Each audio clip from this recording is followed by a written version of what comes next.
이 이야기는 2017년 한국에서 발생한 슬픈 사건, 8살 소녀 유나의 사건에 대한 이야기입니다. 김은 유나를 살해했습니다.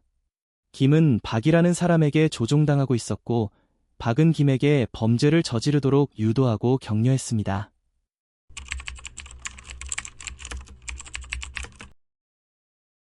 한파와 가랑비가 내리는 음울한 날씨는 한국 전역을 충격에 빠뜨린 비극의 전조처럼 보였다. 8살 소녀 요나는 집 근처 초등학교에 다니는 학생으로 부모님의 동행 없이 혼자 등하교를 할 수 있었다.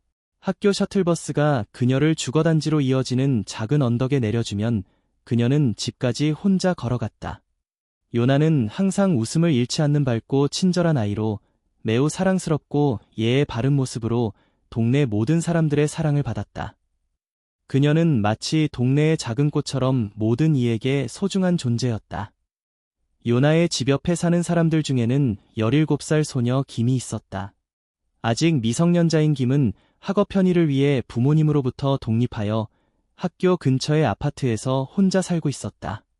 김은 매우 폐쇄적이고 지역사회와 어울리지 않았으며 거의 외출하지 않았다.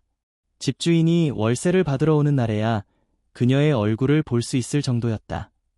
차가운 표정과 무뚝뚝한 태도는 사람들이 그녀에게 쉽게 다가가지 못하게 만들었지만 요나는 아무렇지도 않게 그녀에게 인사를 건넸고 김은 드물게 미소를 지었다. 하지만 요나는 자신이 막 한 마리 악마에게 인사를 건넸다는 사실을 전혀 알지 못했다. 김은 온라인에서 낯선 사람으로부터 메시지를 받았다. 그 사람은 그녀에게 자신을 도전하고 두려움을 극복하는 계획에 참여하라고 유혹했다. 김은 그 제안을 쉽게 받아들였고 박이라는 사람이 그녀와 함께 계획을 세우고 그녀가 범죄를 저지르는 것을 격려하고 감독했다. 그에게는 이 일이 마치 당연한 일처럼 보였다. 요나가 초등학교에서 내려 셔틀버스를 떠날 때 그들이 일을 시작했다. 김은 박으로부터 메시지를 받았고 박은 그녀에게 준비가 되었냐고 물었다. 김은 준비됐다고 답했다. 요나는 아파트 5층에 도착해 엘리베이터를 나섰다. 그것이 사람들이 그녀를 마지막으로 살아있는 모습으로 본 순간이었다. 김은 문을 열고 복도에서 기다리고 있었다. 그녀는 요나가 언제 올지 알고 있었다. 요나는 이제 집까지 얼마 남지 않았고 그녀는 여전히 예의 바르고 즐겁게 이웃집 김에게 인사를 했다. 김은 미소를 지었고 이번에는 요나를 집으로 초대했다. 잠깐 들어와서 놀다 갈래? 내가 좋아하는 빵을 만들었어. 요나는 기쁘게 동의했다. 자기 허락 없이 다른 사람의 개인적인 공간에 들어가거나 혼자 만나지 않는 것이 중요하다. 이것은 모든 어린이가 자신을 보호하기 위해 꼭 알아야 할 기본적인 안전 규칙이다. 요나뿐만 아니라 많은 다른 아이들도 이 중요한 사실을 모르고 있다. 작고 어두운 방은 지저분하고 어지럽혀져 있었다. 음식 쓰레기와 패스트푸드는 오래전에 방 구석구석에 쌓여 있었고 방 안은 난잡하게 흩어져 있었다. 습기와 곰팡이 냄새가 코를 찔렀지만 그 냄새는 요나의 호기심을 자극하기도 했다. 문이 뒤에서 쾅 닫히자 요나는 살짝 놀랐지만 김의 미소는 그녀에게 신뢰를 주었고 요나는 의자에 앉았다. 김은 요나에게 비닐봉지에서 꺼낸 사탕 하나를 건넸다. 그 안에는 여러 가지 패스트푸드가 들어있었다. 요나는 기쁘게 사탕을 받았지만 김의 눈빛이 점점 위험하게 변하는 것을 보고 그만 웃음이 사라졌다. 그 눈빛은 요나를 두렵게 만들었고 사탕은 바닥에 떨어졌다. 요나는 일어나서 집에 가고 싶다고 떨리는 목소리로 말하려 했지만 이미 늦었다. 김은 주머니에서 칼을 꺼내 요나를 붙잡고 무자비하게 찔렀다. 요나는 아픔에 의해 소리도 지르지 못한 채 점차 의식을 잃어갔다. 일이 끝난 후 김은 조용히 요나를 바라보았다. 몇 분 후 김의 전화가 울리며 박이 그녀에게 현재 상황을 묻는 메시지를 보냈다. 김은 살짝 미소를 지었고 그 미소는 정상적인 정신 상태의 누구라도 보면 섬뜩하고 끔찍하게 느낄 것이다. 나는 해냈어. 더 이상 두려운 게 없어. 그리고 박의 격려 메시지가 왔다. 잘했어. 이 메시지는 나중에 그가 자신의 죄에 대해 대가를 치르게 될 증거가 될 것이다. 요나의 가족은 밤이 되어도 그녀가 집에 돌아오지 않자 이상한 낌새를 느끼고 학교의 담임 선생님에게 전화를 걸었다. 요나는 오늘 오후 수업이 끝난 후 셔틀버스를 타고 집으로 돌아갔습니다. 운전기사와 교사도 매일같이 하는 대로 정해진 승하차 지점을 확인했습니다. 버스에 설치된 카메라는 몇 분 후에 추출해서 가족에게 전달할 수 있습니다. 학교에서 전해온 정보는 가족을 더욱 혼란스럽게 만들었다. 그들의 동네에는 거리에 CCTV가 없어서 요나가 버스에서 내린 후 어떤 방향으로 갔는지 알 수 없었다. 하지만 요나의 부모는 그녀가 매우 의식이 높은 아이여서 부모에게 허락 없이 멀리 가지 않을 것이라고 믿고 있었다. 수색은 빠르게 이웃과 친척들로 확대되었지만 깊은 밤까지도 요나에 대한 소식은 전혀 없었다. 밖에서는 사람들이 요나를 찾기 위해 멈추지 않고 달려다녔지만 그들은 요나의 시신이 바로 그들의 이웃집 아파트에서 범인에 의해 분해되고 있다는 사실을 알지 못했다. 그 아파트는 그들이 수없이 지나쳤던 곳이었다. 새벽 3시쯤 거리가 한산해지고 수색을 돕던 사람들은 휴식을 취하기 위해 돌아가기 시작했다. 하지만 요나의 가족은 여전히 모든 골목과 구석구석에서 딸의 이름을 부르며 찾고 있었다. 그때 김은 집을 떠나기 시작했다. 그녀는 작은 검은색 배낭을 메고 조용히 차를 타고 도시 외곽으로 향했다. 경찰은 다음 날 아침 실종 신고를 접수하고 해당 지역의 카메라를 추적하기 시작했지만 여전히 단서가 없었다. 요나가 살고 있던 아파트 단지에는 CCTV가 없었고 당시 몇몇 사람들이 그녀가 건물로 돌아가는 길에 보았다고 했지만 그 후로는 요나를 다시 볼 수 없었다. 요나의 전화는 실종된 직후부터 신호가 끊겼다. 경찰은 엘리베이터의 CCTV를 확인했고 요나가 엘리베이터를 타고 5층으로 올라갔다가 그곳에서 내린 것을 확인했다. 그러나 복도에는 카메라가 없었고 그 후로는 엘리베이터를 타고 건물을 떠나는 모습을 볼 수 없었다. 하지만 확실한 것은 없었다. 요나는 종종 엘리베이터를 기다리기 지루해하면 계단을 이용하곤 했기 때문이다. 수색은 막다른 길에 접어들었다. 수색 공고는 거리에 붙여졌지만 이틀 동안 아무런 반응도 없었다. 어느 날 아침 한 남자가 등산 중 우연히 악취가 나는 검은색 배낭을 발견하고 경찰에 신고했다. 경찰이 현장에 도착해 배낭을 열었을 때 모두가 충격을 받았다.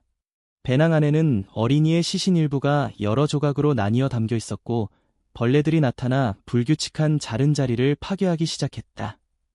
요나가 실종된 지역 외곽의 산속에서 시신이 발견되었고 그 시신의 팔꿈치 부분에 남아있는 소매는 실종 당시 가족이 설명한 요나의 의상과 일치했다.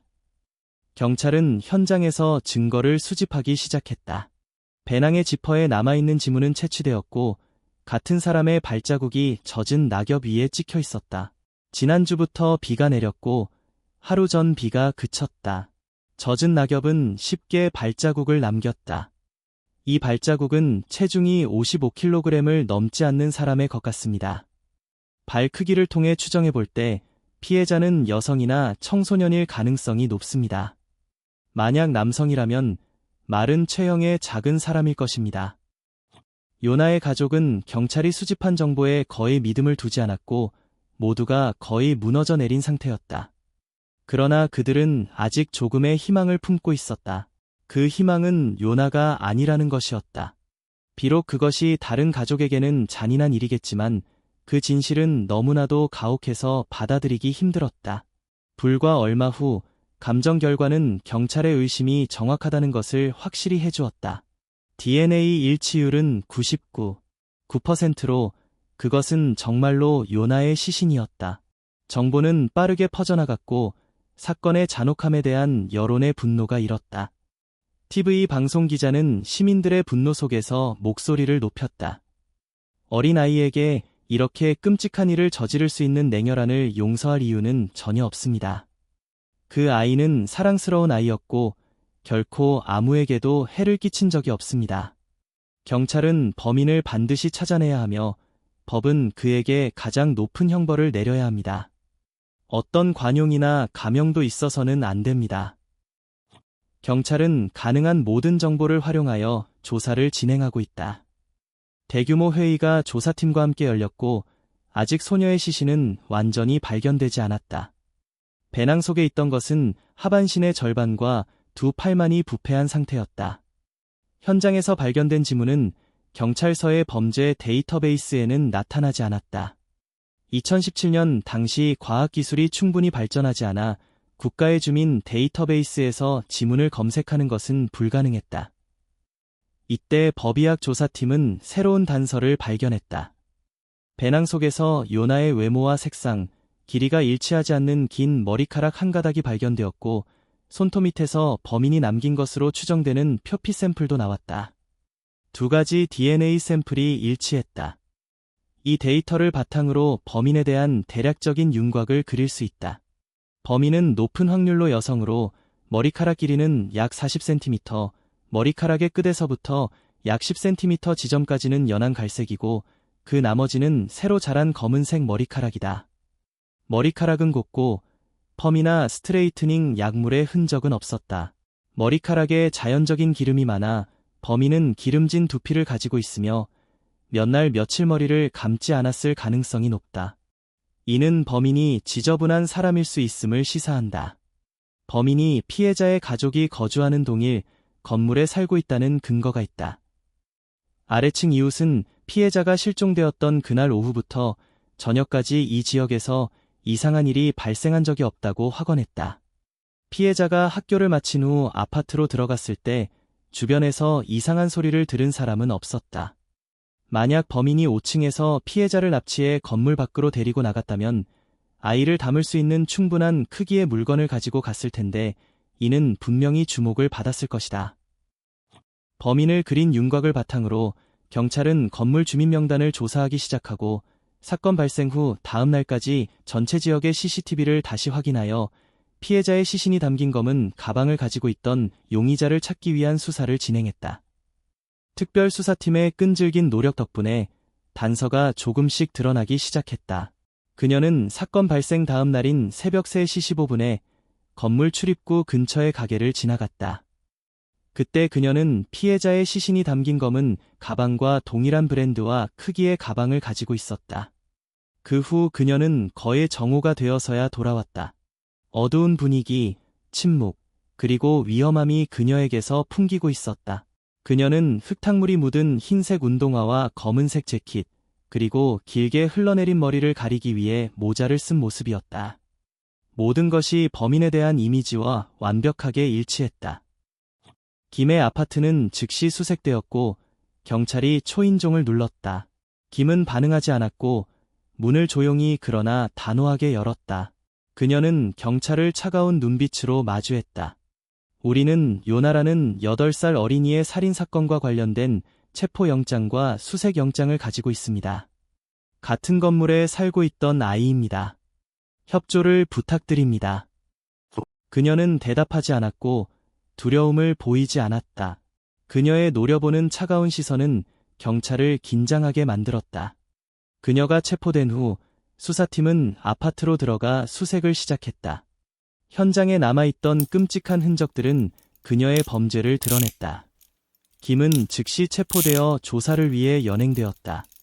현장에서 경찰이 발견한 것들은 요나의 학교 가방, 그 안에는 책과 학용품이 그대로 있었고 요나의 휴대전화도 있었다.